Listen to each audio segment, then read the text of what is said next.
brothers and sisters, Brother John, watchmen for that great day. We're on the verge of going home. There is no doubt. All signs are pointing to Jesus soon coming.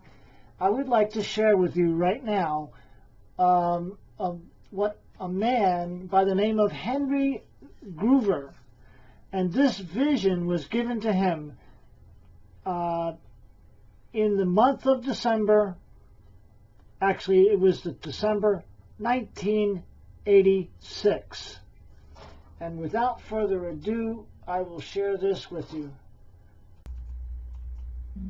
In that vision, as I stood there looking out over the Isle of Anglesey from the Eagle Tower, it's the tallest tower of the Carnarvon Castle, all of a sudden, looking out across over the Irish Sea, the tip of the Irish Sea into the North Sea, I was caught up into the heavens and looking down on the earth like a globe.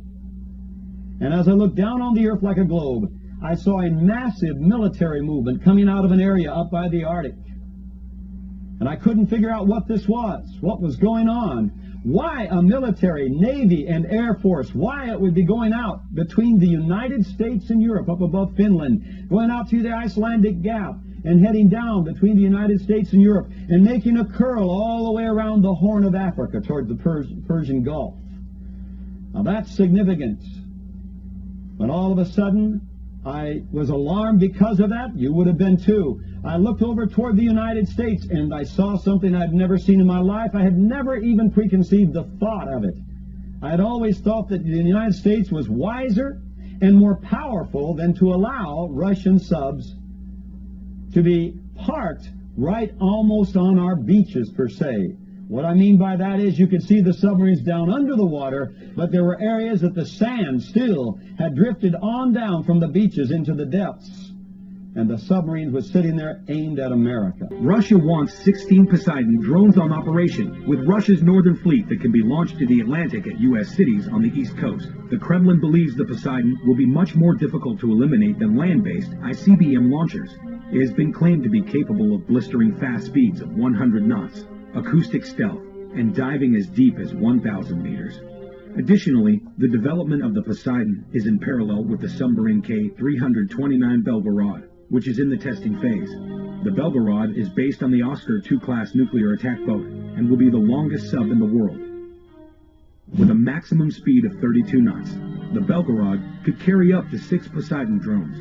It also has another minisub mated to its hull.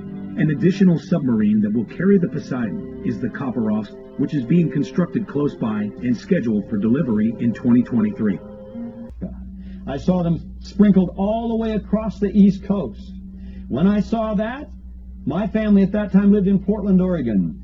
I was alarmed, of course, and I wanted to look over toward Portland to see what was going on. And as I looked across the continent of the United States of this globe, I saw the submarines from way up by Washington, the top of Washington, all the way down around towards San Diego, poised in the same way all the way along our coast in the north from the Pacific sides. Then something else caught my attention. I began to see radio towers going up all across the nation. And these radio towers, as they went up, the dotted lines began going out as though they were transmitting. And then there was an alarm went off in me. They're sounding the alarm.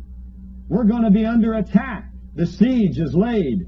When all of a sudden I was watching these radio dots going out like the transmitting of a warning, and instead of the people being warned, they sprinkled to the ground like dust.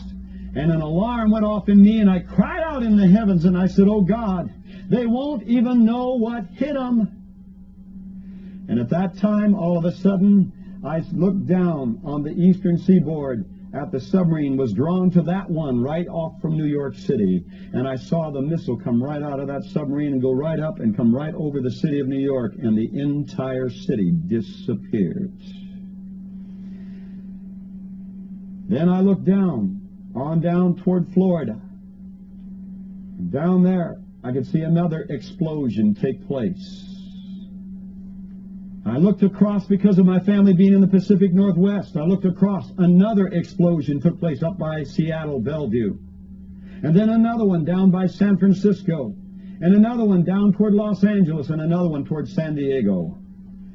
And there, I stood in shock as I was watching these explosions take place and these cities literally disappearing from off the face of the earth.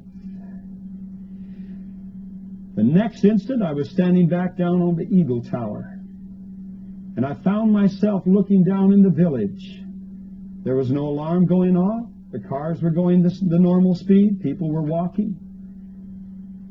I looked out over the bay where there were some British ships, warships, and I watched them and studied them for a few seconds. There was no alarm there.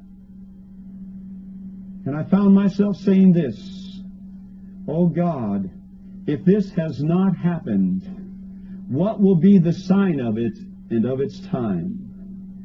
And God spoke to my spirit, and these were the words He said. December the 14th, 1986, before Glasnost, Perestroika, the Berlin Wall was still up. The Cold War was still in full bore run. We supposedly were still on alert. The words were spoken to me, when Russia opens her gates and lets the masses go, the free world will occupy themselves with transporting, housing, and caring for the masses. Will begin letting their weapons down, crying peace and safety. And that's when it will happen. Now the question I submit to you is this: where are we on that scenario? Where are we in that prophetic timetable? Is that vision being fulfilled before our eyes? Are we seeing it literally take place?